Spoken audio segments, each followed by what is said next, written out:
Dunata dei record, più di 1 milione davanti alla TV per le dirette del gruppo Media Nord-Est.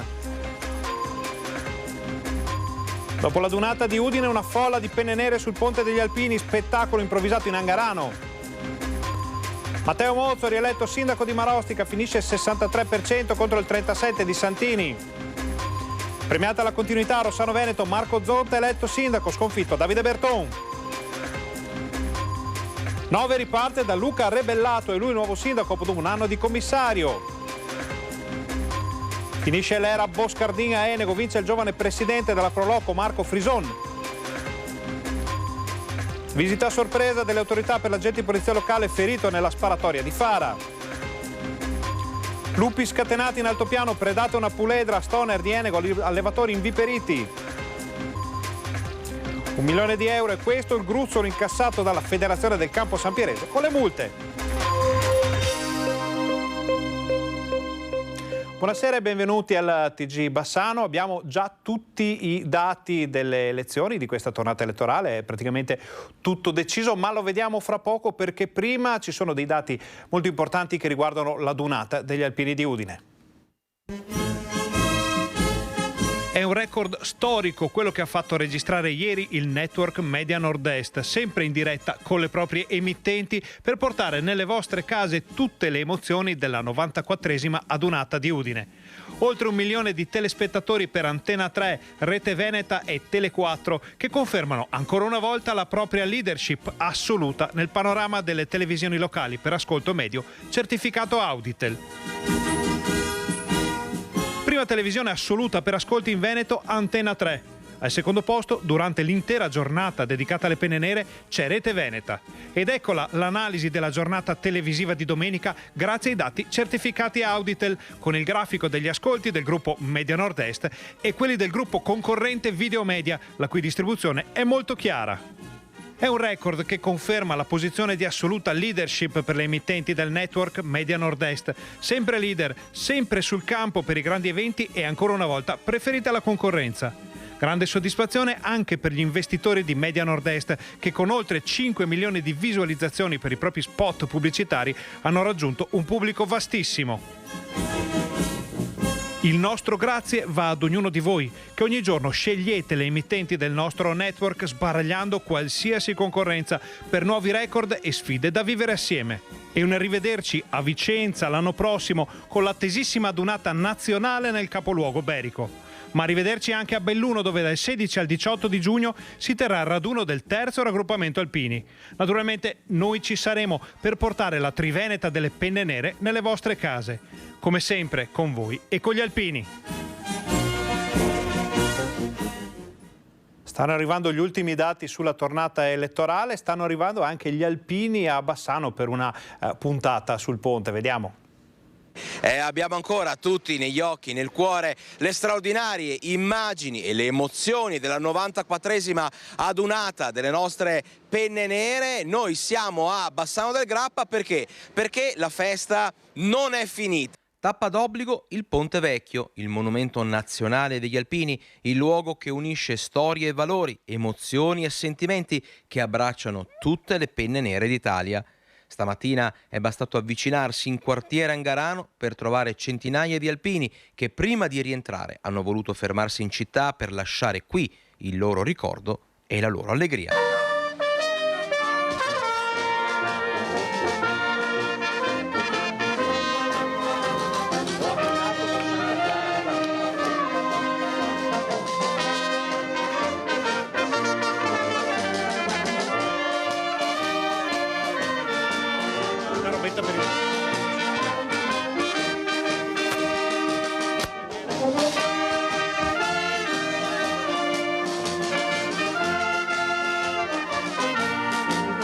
Tappa d'obbligo.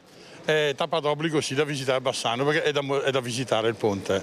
Molto bello, visto che qualcuno non ha visitato. Qui eravamo, quando c'è stata la donata, avevamo paura che non tenesse, perciò siamo scappati e quindi tappa d'obbligo a Bassano. Abbiamo portato un po' di compaesani anche con noi.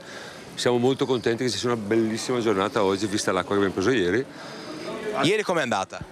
Benissimo. Benissimo, nonostante tutto l'acqua è stata bellissima. La pioggia non ha fermato lo spirito alpino. No, se ci fermiamo con la pioggia, vuol dire che non siamo alpini. Siete trovati per caso da Torino un incontro sul ponte? Esatto. Tornando indietro da Udine abbiamo detto ci fermiamo a visitare il ponte, che quello nuovo rifatto non l'avevamo ancora visto, per noi, poi non so per gli altri. Insomma. Ecco, verrebbe da dire com'è piccolo il mondo, un incontro proprio qui in uno dei simboli, insomma, degli alpini. Com'è andata Udine? Benissimo come sfilata, guarda, c'ho il cappello che è ancora marcio, fradicio, e purtroppo è andata così, insomma. Cappello che però si asciugherà in vista di Vicenza. Sì, già, Vicenza di Vicenza, e Vicenza io già ho avuto le prenotazioni, già fatto tutto. Ci sarà un motivo se Bassano è la città degli alpini. Adesso apriamo la pagina elettorale, cominciamo da Marostica, vediamo com'è andata. Quasi un plebiscito per la riconferma di Matteo Mozzo a sindaco di Marostica. Con il 63% dei voti la lista che univa Vivere Marostica, Lega e Fratelli d'Italia ha consegnato a Mozzo le chiavi della città per il secondo mandato. Si aspettava intanto questo risultato? Beh, io devo dire che aspettarmelo no, però ci speravo. Non per far polemica, ma sono stati 5 anni di concretezza senza parlare a vanvera, andando direttamente sempre a cercare di risolvere i problemi di questa città e cercando di avere una visione futura di dove vogliamo andare. Ora si preannunciano altri 5 anni nella continuità di quello che abbiamo già realizzato. Abbiamo altri 8 milioni di euro di bandi fuori in attesa di conferma e siamo pronti a realizzare le opere che questa città di cui questa città ne ha bisogno da tanto tempo.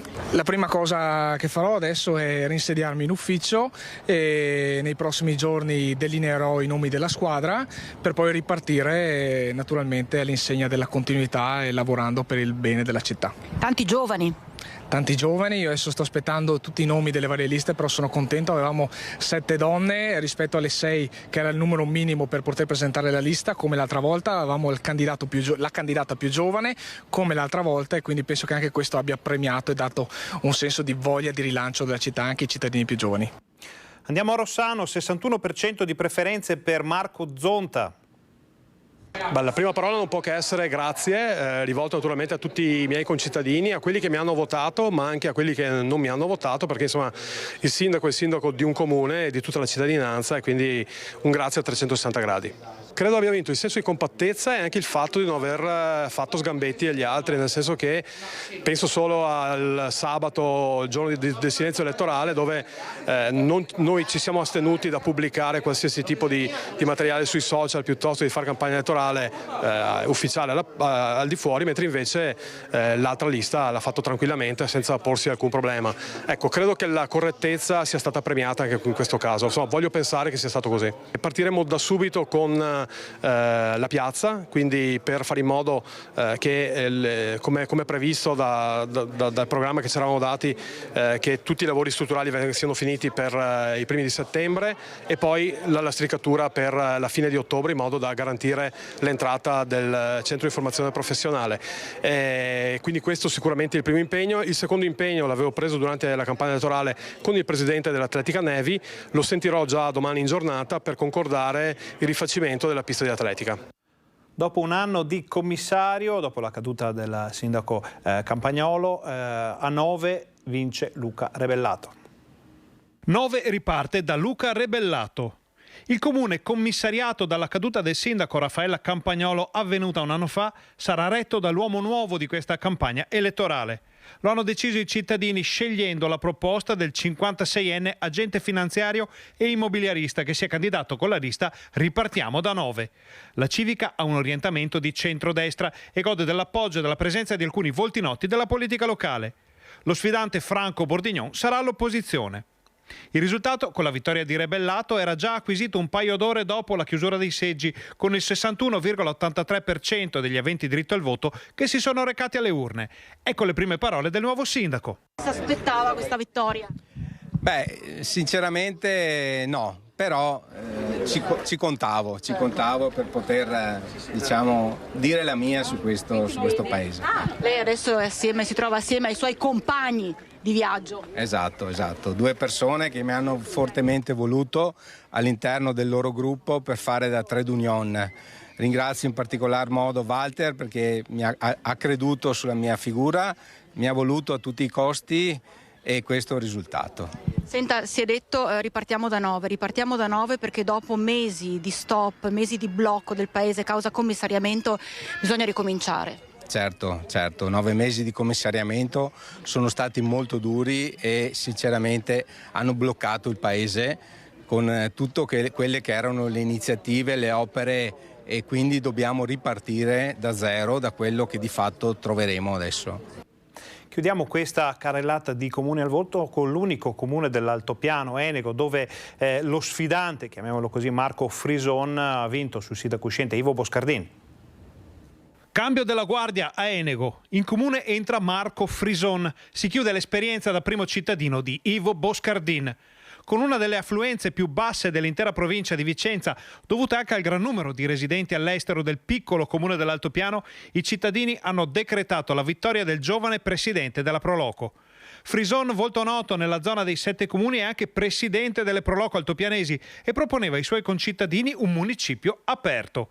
Si era proposto con la lista civica Progetto Enego e la sua promessa per la prima azione post-voto era appunto l'apertura delle porte del palazzo e un forte coinvolgimento della popolazione. Forte anche il divario con la lista Un futuro per Enego del sindaco uscente Boscardin, alla guida del comune nelle difficili fasi della pandemia e della tempesta Vaia che ha devastato la piana di Marcesina. Cambiamo decisamente argomento, vediamo una sfilata molto particolare. Niente accade se non è preceduto da un sogno e quando si parla di futuro, di crescita, di formazione, imparare a sognare diventa l'unica strada per andare lontano.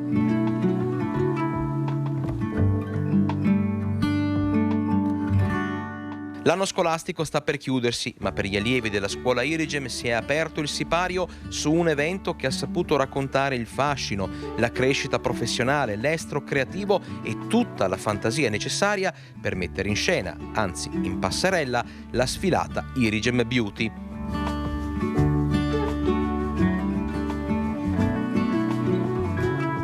Il sogno, questo è il titolo e il tema della sfilata di quest'anno, perché per chi sceglie il settore benessere, una delle esperienze più belle che si possa vivere è realizzare i sogni. Preparare una sposa, una modella, acconciarle i capelli, truccarla, curare la sua estetica per valorizzarla e regalarle il suo sogno.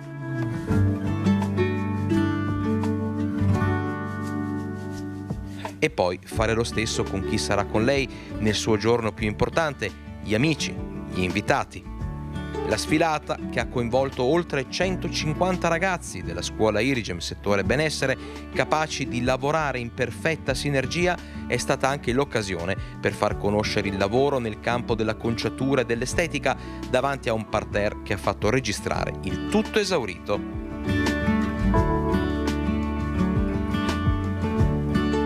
I sogni nascono con noi e ci fanno diventare grandi.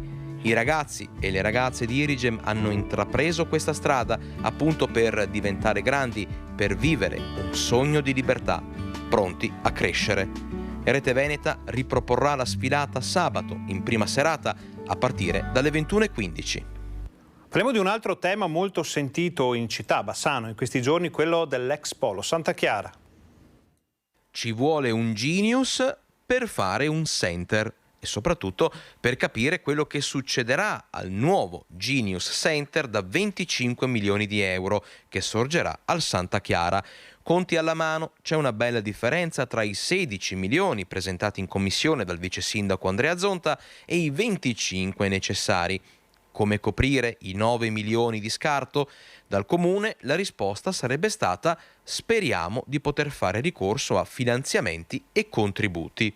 E qui, apriti cielo, la replica delle minoranze è stata immediata con il consigliere Angelo Vernillo che dice: è come un cliente che deve comprare l'auto a 25.000 euro, ma ne ha solo 16 da farsi prestare e spera di ricevere un'eredità o di vincere un terno al lotto per trovare i soldi che gli mancano. L'ex assessore ai lavori pubblici Roberto Campagnolo richiama invece l'attenzione sulla forza maggiore, cioè un articolo presente nella proposta che regola la gestione di eventuali imprevisti. A riguardo, il testo presentato dall'amministrazione è oggettivamente carente. A meno di un anno dalla fine di questa amministrazione non si dovrebbe neanche immaginare di poter indebitare per 25 milioni i cittadini bassanesi per i prossimi 20 anni. Potremmo immaginare di indebitare in parte il comune, che so, per il teatro Astra, per qualcosa di ampiamente condiviso. Non è politicamente corretto che vicino alla scadenza elettorale si possa fare un passo di questo genere senza una condivisione unanime. Si spendono 25 milioni di euro e tra 20 anni poi, 20 anni, 23 anni si entra in possesso di questa cosa che sarà già, come dire, da in parte ristrutturare, in parte sicuramente da reinventare al proprio interno, perché sono anche tipologie di attività che poi insomma stancano e bisogna rinnovare. Ecco, credo sia proprio un progetto completamente fuori strada. Passiamo alla cronaca, perché migliorano le condizioni di Alex Frusti, l'agente della polizia locale ferito nella sparatoria di Fara di fine aprile. L'agente di Torre Belvicino è tornato a casa dopo il ricovero e dopo le cure. Ha ricevuto la visita del presidente del Consiglio regionale Roberto Ciambetti e del sindaco di Fara Teresa Sperotto. Era stato colpito da un proiettile sparato da Sufiane Bubagara, che aveva sfilato la pistola a un carabiniere durante un controllo ed era stato poi ucciso nella sparatoria. Continuiamo con la cronaca, perché sono scatenati letteralmente i lupi in altopiano. Ancora una volta lupi in azione in altopiano e ancora una volta gli animali domestici finiscono nel mirino dei selvatici. Nelle scorse ore si è verificata l'ennesima predazione nell'area dei 7 comuni. Stavolta i lupi hanno colpito a Enego. Uno dei branchi attivi sul territorio ha sbranato e ucciso una puledra di circa un mese nella frazione di Stoner, ai confini con il territorio comunale di Foggia. Ai proprietari non è rimasto che raccogliere i poveri resti parzialmente divorati dai lupi. A pochi giorni dall'apertura della stagione delle malghe, gli allevatori sono molto preoccupati per l'ondata di predazioni che negli ultimi giorni ha interessato asini, manzette e altri animali. Un grido d'allarme, quello dell'altopiano, che più volte si è elevato e che raramente ha trovato attenzione da parte di chi potrebbe intervenire. Vediamo tutte le altre notizie dal territorio.